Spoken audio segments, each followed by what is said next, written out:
Good evening from Vietnam. Good morning to you, Professor Leidy. Thanks a lot for spending your morning to join our program and to share your story and wisdom to our audience. And on behalf of listeners around the world, we want to say thank you to you. Oh, my pleasure. It's exciting to be here, and it'll be a fun conversation.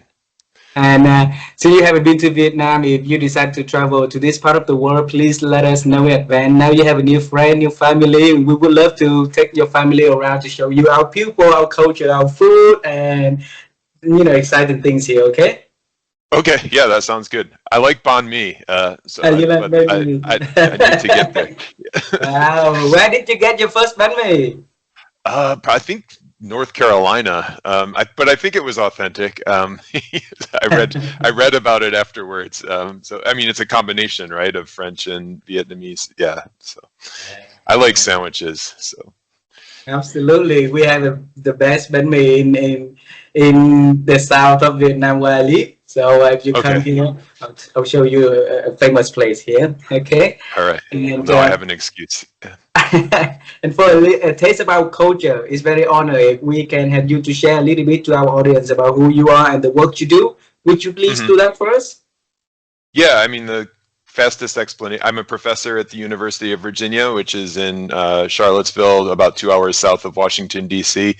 Technically, I'm an engineering professor, but I do a lot of research in how people think and make decisions, specifically how we make decisions about kind of changing the world from how it is to how we want it to be.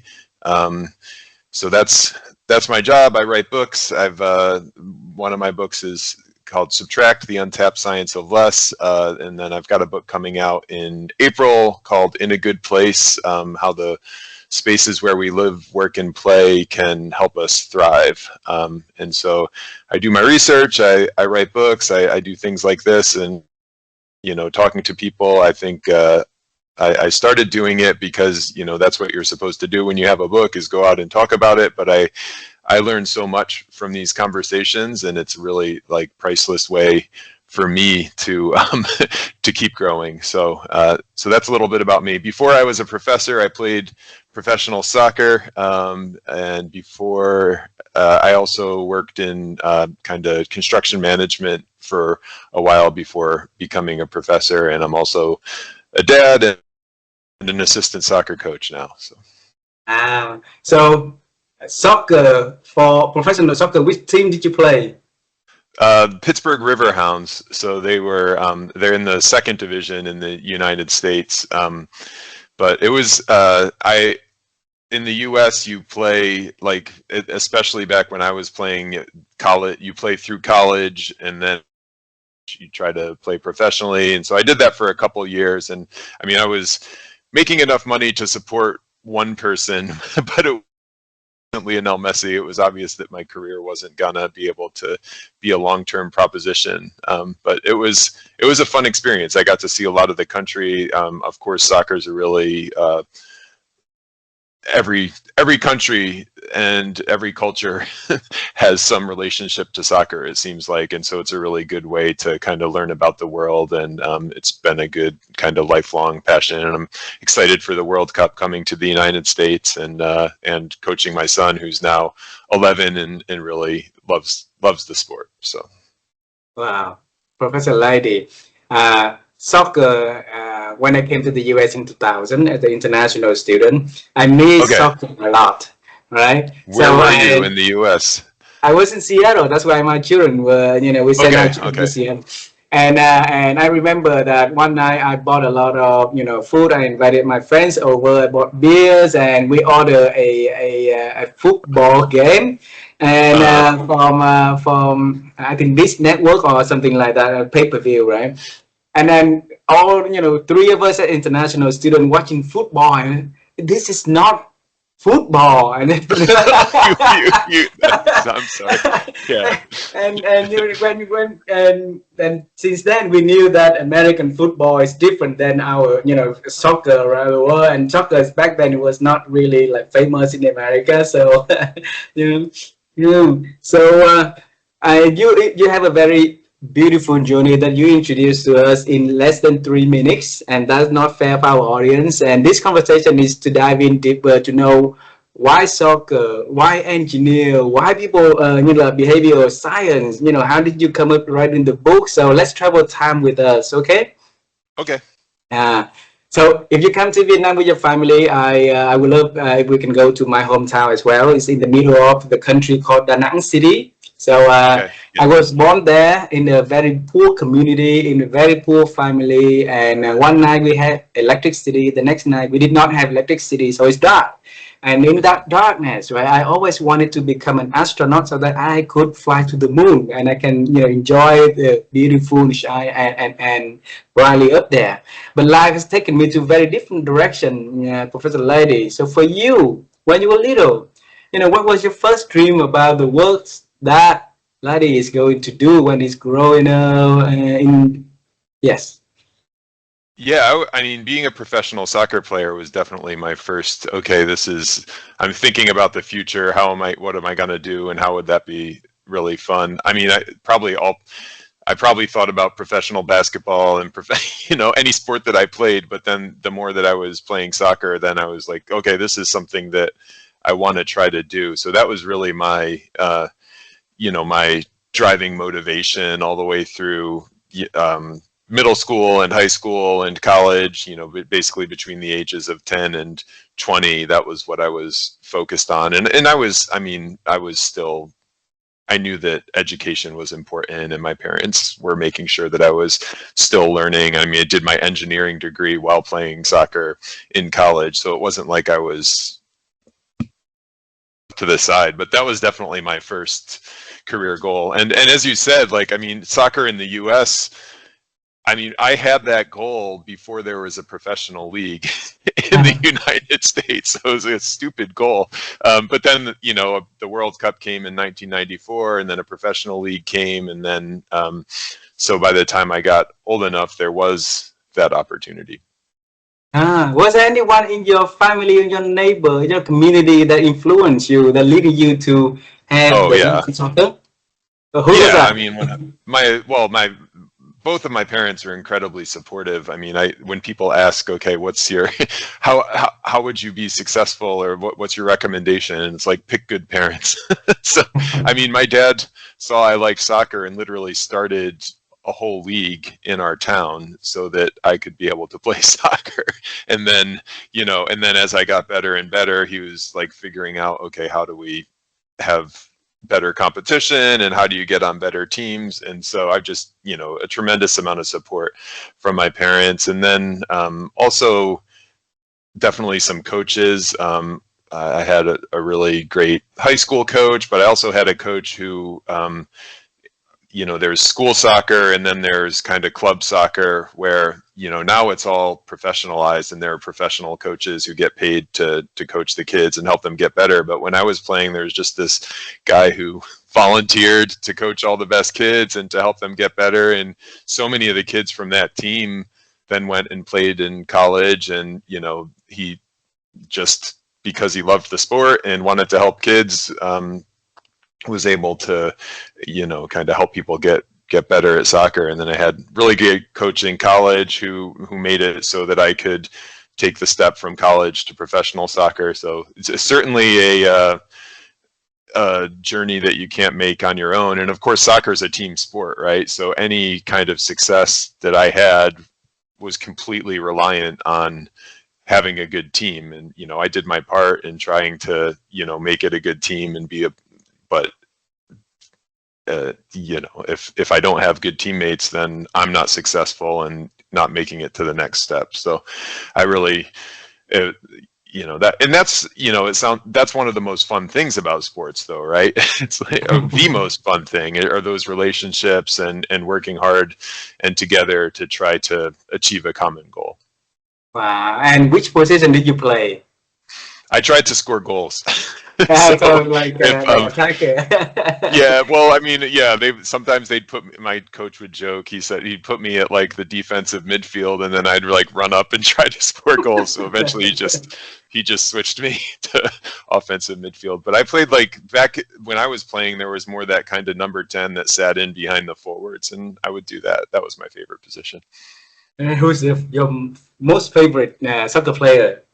Oh, when I was playing, I mean, Zidane was kind of my idol, and Yeah, I watched and tried to see, okay, can I play like him? I mean, I just loved the way that he was so competitive, but so skilled, and yeah, and also just seemed to kind of win. You know, I like being able to win. But now, I mean, Messi is just the best. I mean, you can just. My son loves Messi, and I don't think we'll ever have an athlete who is. I feel like my son is getting an unrealistic perspective of how sports works, right? Because Messi's his favorite player, and he tunes in to watch the World Cup, and the guy wins the World Cup, and then he tunes in. We just had the MLS Championship, which is, and Messi's on Miami, and you know, yeah, 3-1. 3-1, he gets two Yeah. assists, and I'm like, but this isn't how soccer usually works. Usually, your team loses sometimes, and the guy Uh-huh. isn't successful every time. But he's just been an amazing role model for the kids and just ambassador for the sport. So I think having him moving to the US is really inspiring for soccer to grow over there, right? And how did you balance between the practicing time and at the same time you can continue into an engineering major? It's not an easy major for you to balance between the two. yeah, I mean, I picked a college that would allow me to do that. I mean, I think that that was, you know, they said that you can play sports here and you'll also be, so, you know, practice was set up at a different time from classes, which isn't the case everywhere.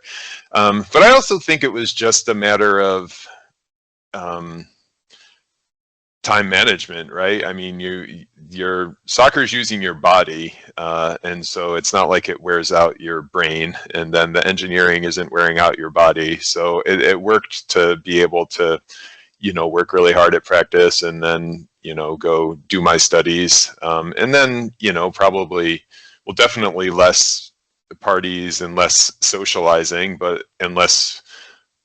Um, yeah, those were some of the things that I had to sacrifice, and also just like not watching TV, right? I mean, if you think about how much time people spend like looking at their screens or watching TV, and it's like, all right, if I don't do that, then I'll have time to do these things that I actually like. So yeah, I think that is the origins of where subtract, the idea of writing subtract came, because you don't have the maybe. luxury of time, right? You have to cut Right, something, yeah. subtract something for something else, right? So, and then another beautiful part is the behavioral science. Hmm. How did that get into the picture? Yeah, I mean, so I when I was majoring in engineering, I just, my parents and other people told me that you need to major in engineering. If you're thinking about doing something with engineering, then you need to major in it. But I never really thought about, okay, how do I want to have an impact on the world until after I was done playing soccer. And then, I mean, I liked the engineering part. I liked the fact that, you're actually doing real things in the world and you're trying to make things better. But the more I learned about kind of different technologies, so many of the problems seem to be less about like having the technology and more about how do you implement it, right? Mm.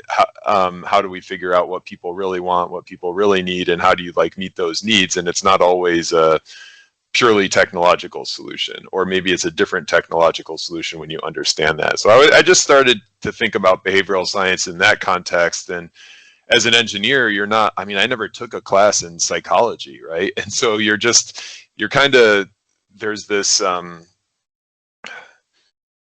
people will say, oh, well, you'll just figure that out when you go out into the world, that people, these are soft skills. and then you realize there's a whole science to it, right? There's like a whole science of human behavior and how people think and how people make decisions and how people work in groups. And so that just was really fascinating to me and seemed like, the more I could learn about that and apply the engineering mindset to it, the bigger impact I could have.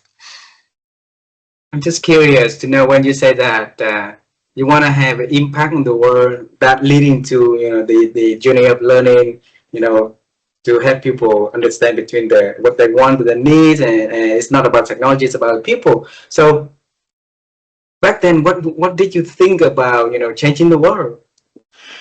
I guess my, the way that I think, I basically sustainability, this idea of like kind of environmental and social sustainability. And I think the best definition of that for me anyway is just kind of making it so that future generations have the same opportunities that we have or better. And so that means kind of like keeping the planet as a good positive place to be, and also making sure that, not just environmental sustainability but social sustainability, right? Like making it so that everybody, hopefully everybody, can have an opportunity to meet their own needs. So that's always been, when you ask like, okay, make things better, that's been a guiding focus for me. And of course, I'm also thinking about what skills I bring to it. I mean, I'm a professor at a university, so I'm not, I'm not running a company. My job is to share knowledge and create knowledge. And so that's where I try to, teach students about sustainability, but also learn more things about how we can make a more sustainable world, and then, kind of share that with a lot of people through my books and talking like this. But that's kind of where the make the world better area that I kind of focus on. It's still broad, but it's a little more narrow, I guess. I'm gonna get you narrower, okay?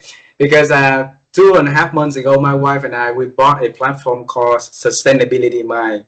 And so because we would want to share practices about how people, because we believe that if we have the right mindset about sustainability, then maybe, people can start to listening to those sharings, and then they can, implement something in their life, right?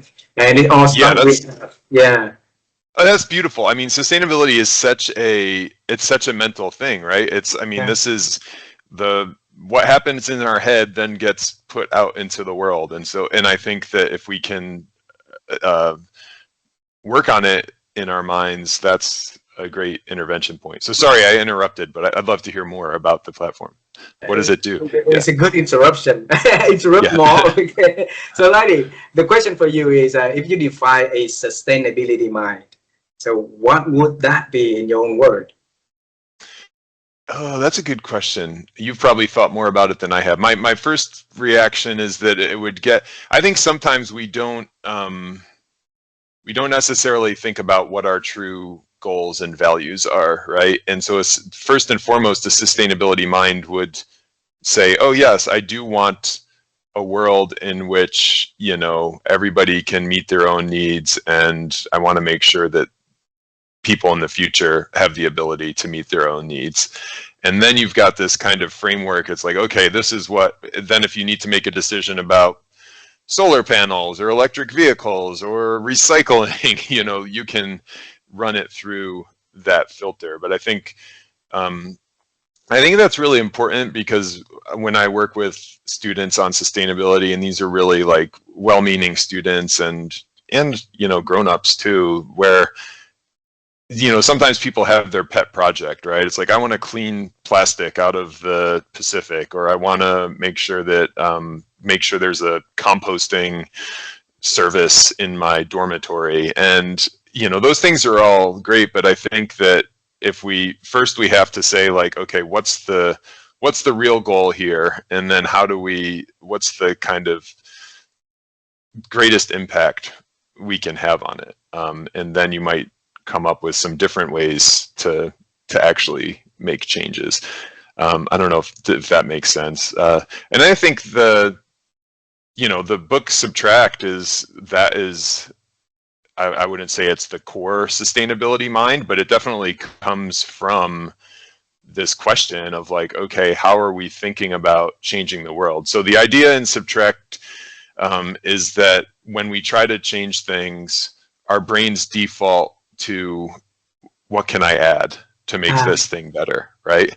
Yes. And there's a bunch of research that we did that shows this. It was published in Nature. It was on the cover of Nature. This is the best academic journal. And then, so this is just the way we think is, okay, you want to change you know, a Lego structure to make it better, we tend to think add, and then we move on and don't even consider this whole other class of options, which is taking away from what's already there. And if you look at a lot of our sustainability issues, which you know, everything from like too much carbon in the atmosphere, too much carbon dioxide in the atmosphere, to, you know, a lot of these things are issues with adding, and some of the solutions that we may not be thinking about or that we might be less likely to implement are like taking away from what's already there.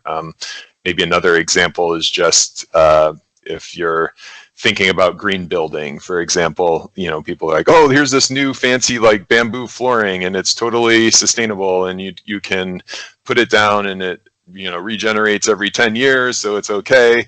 But what about like taking away the floor covering in the first place, right? And just having the concrete slab, which isn't good in all cases, but you know, there's some really beautiful like polished concrete floors that are, you know, function and are more sustainable because you've eliminated this whole like kind of material stream. So anyway, I could go on for a long time about sustainability mind. I think I don't think there's a more important area to be working in, quite frankly. And I've got two friends who are working on books in this area. One is Shelley Miller. She's at the University of Michigan. And then the other is Liz Dunn at kind of close to Seattle. She's at, I think, UBC, University of British Columbia. And both are professors and both have like kind of popular books coming out about, you know, how to think about sustainability. Beautiful. So at what age did that, you know, sustainability starting to, you know, to emerge into your way of thinking and living, Leidy? My dad's a retired botany professor, so I think, you know, that probably, you know, he was always, you know, showing us things in the woods, right? And so this kind of appreciation for the natural environment. But I also think, you know, to me, sustainability is fundamentally about people, right? It's like, okay, how does this natural environment, how are we able to live and thrive in this natural environment? So I would say it started with that kind of environmental ethos from my parents, but then as I thought about it and read more about it, I like realized how important it is just for human flourishing. Especially when you have your son also, right? You start to see.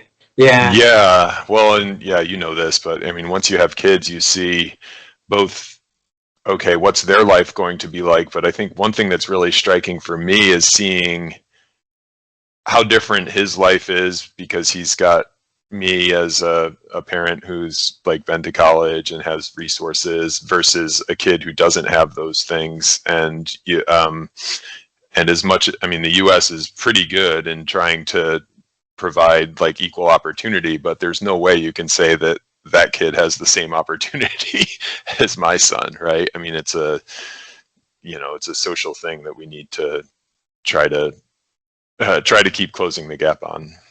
I think the works that you and many other people do is very important, not to only, you know, make that equality happen in the US, but also becoming, you know, a example for other countries, other region also to follow. So thanks for doing that. You mentioned about your father. So I'd also just say that the U.S. isn't a great example, right? I mean, I think there are good things happening in the U.S., but it's embarrassing that the U.S., you know, doesn't take more of a leadership role on climate and sustainability issues. And I'd just like to say, I mean, I think hopefully your audience knows this, but you know, there are a ton of incredibly smart and thoughtful people in the United States who disagree completely with the way that our, you know, national government is handling these issues. Yeah, yeah. Wow. And I hope that it could, you know, reverse that, you know, that movement in the near future. And I think that a company with a lot of wise people, smart people, would be able to make some, you know, change back. And I look forward to it. And you Yeah. mentioned about your father as a pottery professor. How about your mom? Yeah. So she was a well, she was a mom. So I have a brother and a sister, and you know, she spent a ton of time on that. But she also worked. She was like one of the first people who, I think, she got the first computer science degree from the University of Connecticut, like first graduate degree. So we had all these like punch cards around our house that we would use for taking notes. And she worked, so she worked in computers, but I mean, she also had, she grew up in like Massachusetts and New Hampshire, did a lot of skiing, like went to college in Vermont, the real like outdoor ethos as well. So I've definitely been influenced by her. She's, you know, the writing, she definitely, you know, has always been editing my essays, right? And maybe subtract is coming from that. She's like, you don't need this sentence, get rid of it. Yeah. Now we have the better picture The of, origin. yeah. So you Yeah. know where's the athlete comes from, where the writing comes from, where the engineer comes from, and where the academia also coming from, Oh right? yeah, and my dad, I mean, my dad like made the soccer opportunities, and he had played soccer, but my mom is where I get the competitiveness from. I mean, you know, so yeah. Hmm. So from the engineering building, you know, like, yeah, schools and bridge, and moving to become an academia, become a professor, lady. So why did you make that move into a, you know, that permanent career? I I like being able to being in charge of my own destiny, and being able to constantly kind of explore new things. And a professor is a pretty perfect opportunity for that. I mean, you have to work hard. You can, what I tell people if they're students who are considering it is like, well, you're never going to be able to just turn your brain off on the weekend, right? You can't just, you never like go home from work, but if you like the work, it's it's amazing, right? And you always have new problems that you can work on, and you have a tremendous amount of flexibility to choose the problems that you're working on, right? So if you don't like something, it's kind of your own fault. You know, you should have studied something else. uh, and you know, I love the opportunity to work with college students. That's been, you know, I think it keeps me not just young, but also keeps me like smart. You know, these people are all, so many of them will be more accomplished. Yeah, I don't know, not accomplished isn't the right word, but so many of these people have such amazing futures, and it's just a privilege to work with them at this stage when I'm 25 years older than them and can actually have a bit of an advantage just based on my life experiences. Yeah. I founded the helloNEWNESS platform, and then that comes from a journey 4.5 years ago when I started interviewing experts around the world, right? Right. And back then we got a lockdown 1 month in my country, so we started with the idea of, hey, in the lockdown, what can we do so that we can continue in learning and growing, while we can also sharing some positive things for other people. And we thought of having this kind of interview. So we asked a lot of leaders in our country, what do they think about that? And guess what? 100% of them say it's a stupid idea. Nobody gonna listen to it.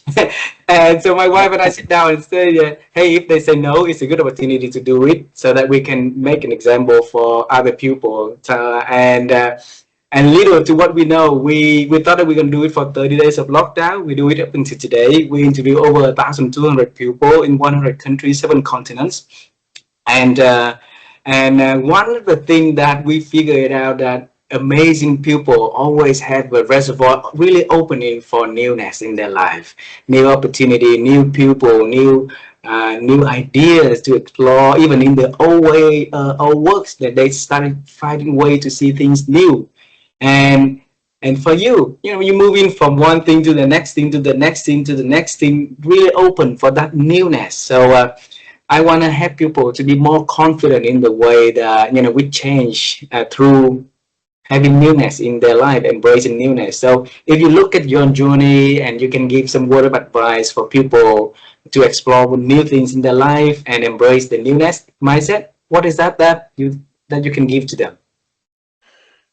Yeah, I mean, I think what you said is exactly right.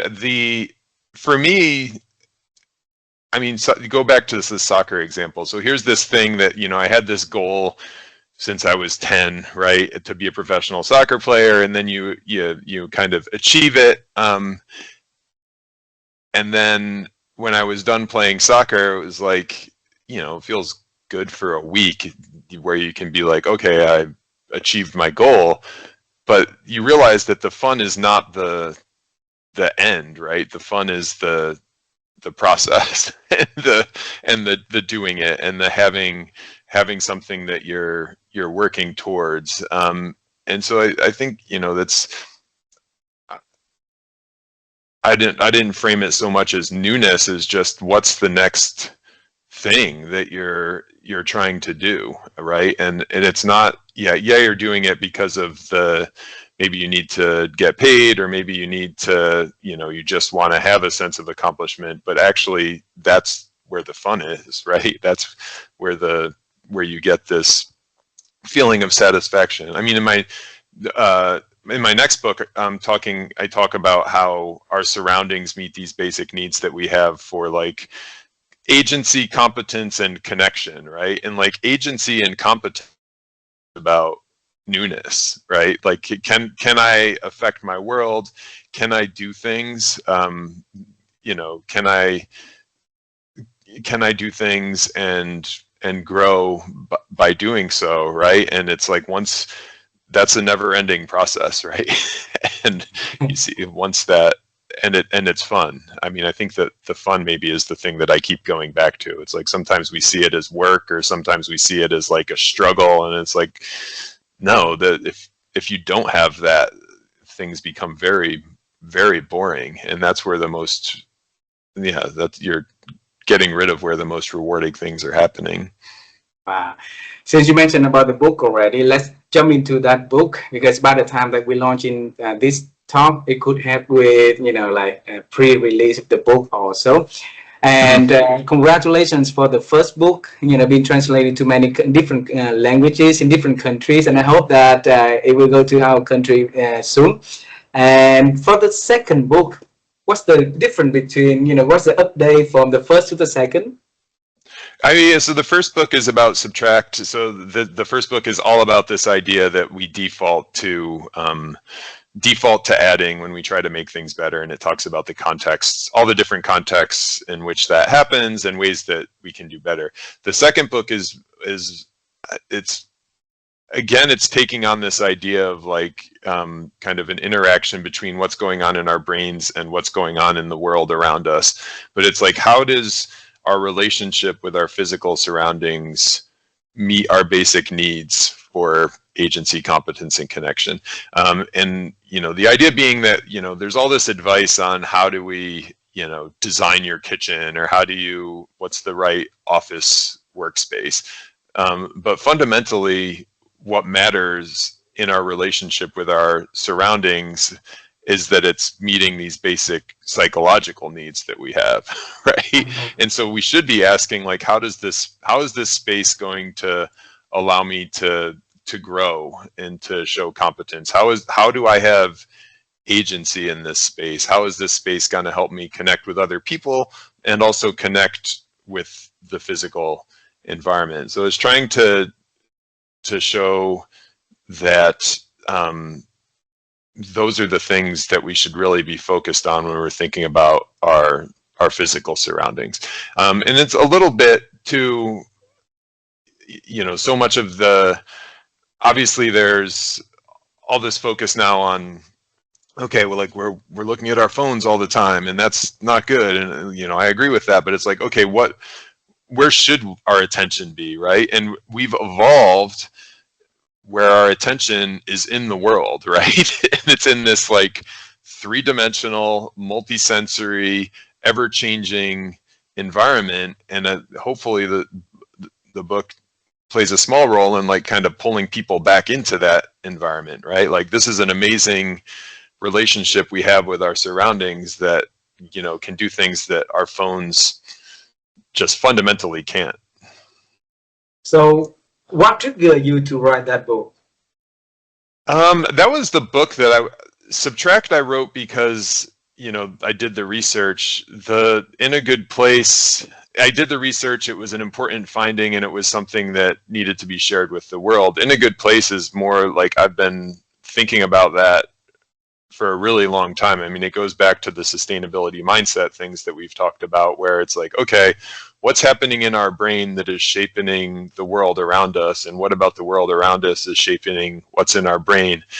And it just has taken a really long time to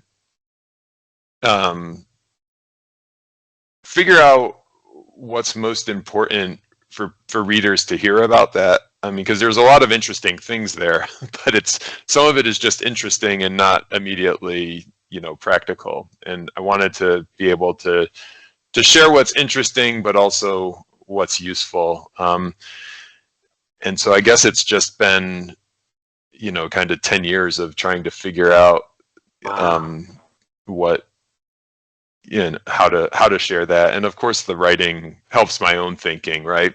You know, so Right. but trying to think about how do you want to share this, you come to new ways of how I'm thinking about it. I know I'm kind of being abstract, so I apologize for that. But yeah, that's. So how did you keep that thinking in the good place for that long without, you know, like so let it nurture and groom in there in that good place and up until Yeah. next year to release? Yeah. I mean, it's the same as soccer, right? Where you've got like I've had a great literary agent who's been supportive all along, and an editor more recently with Little Brown, the publisher, who's helped nurture it. So, I mean, it's always helpful to have smart people saying like, this is a good idea, and like keep working on it. And then, you know, then with the writing has been a really good way to nurture it, right? So I've probably written maybe 500 pages worth of content, and the book's only 200 pages, right? And so, but so you're, yeah. So, but you know, the writing is like honing your own thinking. So, and then the talking about it will do so more. And you're one of the first people that I've talked to about it. And as I figure out what resonates, as I see what kind of lights up people's eyes, then I can I learn more and more about it. So it's not like it's felt like a struggle for 10 years. It's more just like this has been a fun idea to engage with. I also, you know, I get to teach some of the ideas to students and see what lands too. So it all hopefully works together. I'm curious to know if a place is a good place in your own definition. So what is that place? What does it look like? Yeah, that's the thing. I mean, so it's really, you can't separate the person from the place, right? So what makes the place good is not necessarily anything about the place. It's about the person's relationship to the place, right? And so again, like, does this place allow you to have agency in it? Do you feel like you can change it? And like, you know, I'm just looking at the room that you're in, right? It's like, you obviously have agency. I mean, the room is pretty set because it's built, but you can put books where you want, you can put plants where you want, you can hang the photos. I mean, there's some great studies about people in nursing homes who are able to rearrange the space have much better life outcomes than people who are put into a space and aren't able to move things around in it. So again, does this space make you feel like you have agency? Can you demonstrate competence through the space? So this is more like the growing, right? Is this space challenging you? And that's kind of a hard one, right? Because so many of our spaces are designed to eliminate variability, right? I mean, if you think about the room that I'm in now, it's like, okay, it's tried to be climate controlled, but you know, when there's variations in sunlight, or where there's that it's more kind of more variability, more challenge than another space. But I'd also think about that more as like moving among the spaces to which you have access, right? So it's like if you want to be in a good place, maybe what you need to do is go to some places that put you slightly out of your comfort zone. Not too far, but you know, just enough to help you grow, right? It's like when you explore, I don't know if you do this, but sometimes I'll like go for a walk and I'll find a place that's maybe a quarter mile from my house, but I've never been there in 10 years. And you're like, oh, here's a new place. And, you know, then you're kind of growing a little bit by, you know, understanding a new environment, or maybe it's a new restaurant or a new cafe. So agency, competence, and then connection is, yes, you know, how does this place let you interact with other people? You talked earlier about inviting me to Vietnam, and you know, obviously, if you can think about your role when you're hosting and when it's your place versus your role when it's somebody else's place, right? And if we can get better at understanding that, so when you're hosting, you're trying to, you know, make people feel welcome, and I'm coming in there and I'm trying to understand all the social cues, right? What's new? How do I relate to these people who have invited me? But then I'm also trying to like understand the new spaces that I'm in. So that's a completely, you know, it's all the same people in the same place, but it's a completely different experience for me than it is for you, because you're comfortable with the space and you're trying to make sure that I'm comfortable with it too. So how does the space connect you with people, but also how do we connect with the places? Because this is our oldest relationship, right? As humans evolved, the most important thing was how do we make our physical surroundings good for us, right? How do we make ourselves out of, you know, make sure that we don't get eaten by predators, make sure that we survive, that we can be out of the elements. And so we've always been trying to like, okay, how do we engage with this world around us so that it's a positive environment for us? And we still have that instinct, right? And so maintaining that connection with our environment, although, you know, now we don't have to figure out how to give ourselves shelter as much, but it's still maintaining that connection is really important to feeling happy and feeling human. Professor Leidy, if my wife Vivian, she's here, she's in Japan today, but if she's here, she's gonna give you a big hug, okay? Because Okay. for years, she's been, and you know, like I've been under a lot of question about why she keep moving, rearranging her workstation in her room, you know, like every 3 weeks or every month or every 3 months, and why I keep my thing, you know, like stable at one station and later on, I realized the importance of moving things around so you can have a new way of looking at the world, looking at your workplace, looking at the different way that you look at me, I look at you, you know. So, and I'm sure that she's gonna give you a bit hurt for that. What I like about it is the choice too, because I think as long as you're thinking about it, right? So as long as you're thinking, you know what, I could move things around or I could keep them as they are. I want to keep them as they are. Then it's your choice, right? And that's the part that like meets our fundamental need. We need to feel like we have choice in the space. Otherwise, we're in jail, right? I mean, you could can't move things. That's what it feels like. And so even if you're not moving them, just knowing that you have the choice and being able to think about it is really important. But I'll you know, yeah, there's so many kind of interesting angles there when it comes to working, right? It's like, okay, do I want to have my feet up? Do I want to be looking out the window? Do I want to, yeah, all these things. 3 last questions for this conversation. One is, if I ask you to pick a chapter that Professor Leidy wants to share, likes most about the book, and you want to share with our audience in this interview, what would that chapter? Well, for Subtract, my favorite chapter is probably the 8th chapter. It talks about like subtracting information. There's a famous quote that's attributed to Lao Tzu that's like what is it? To gain knowledge, add things every day. I'm paraphrasing. To gain knowledge, add things every day. To gain wisdom, subtract things every day. And I mean, there's just, that is so hard, right? There's so much information out there, but there's so much benefit to doing it, right? To think about, okay, what are these ideas that have solidified in my head that are actually not true or that I no longer believe in? If we can manage to do that, that's really powerful. So that's chapter 8 in Subtract. I think for In a Good Place, I don't know. There's a fun chapter is chapter 6, which is about it's kind of about home fielded. It's about home and away spaces. So I get to use a lot of sports examples, like, you know, going on the road and trying to win a game is totally different than winning at home, and share some of the funny strategies that coaches will use to try to make it easier to, you know, to go on the road and win. Like, we had a coach when I was in college who we had a road game and it was going to be like a really hostile environment, and so he just like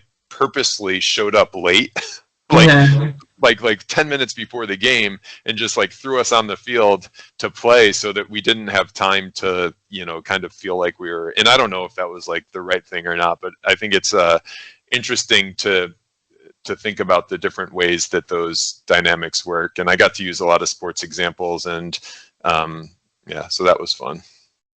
Beautiful. You mentioned the word "I think" a few times in this conversation. Okay, and my wife and I, we've been on the quest to help people to improve their ability to think, and through conversation like this is one of the best way for us to, you know, extract how other people expand their ability to think. When I look at you, when you think, it looks like there's something in front of you, that engineer mindset, you know, in front of you, and just use your hands to like explain how you think, right? Or organize how you think, right? So the question that we want to ask you, Professor Leidy, is this: how have you been growing your ability to think over the years? Books. That's just books are a constant companion, and trying to read widely, and also not just read new things, but read, you know, there's a lot of great stuff that's, yeah, kind of been out there for a long time and is still really useful.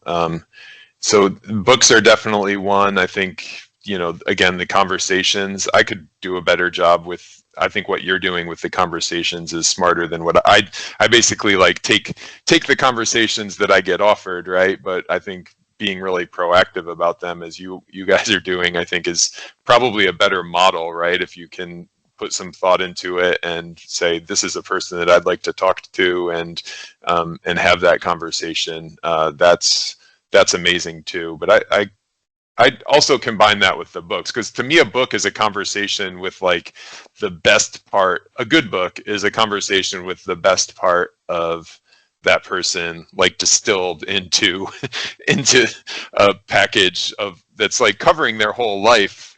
Even if it's not a biography, it's, you know, this is everything. This is their best stuff, right? And so I think those opportunities are priceless.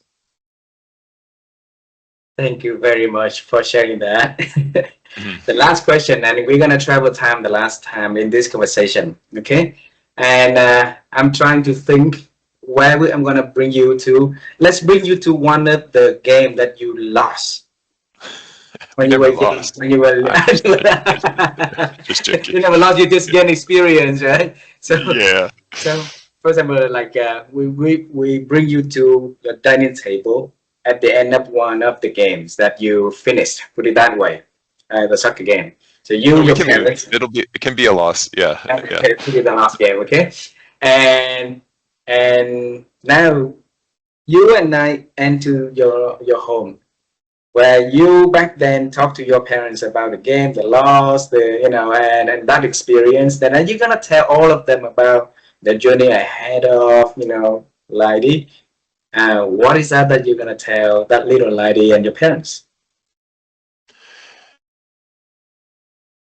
After lose, I think That's a great question, and this actually it's very applicable, and it's I'm doing A right now for Gretchen Rubin's newsletter, and one of the pieces is one of the questions is if you had advice for your younger self, what would it be?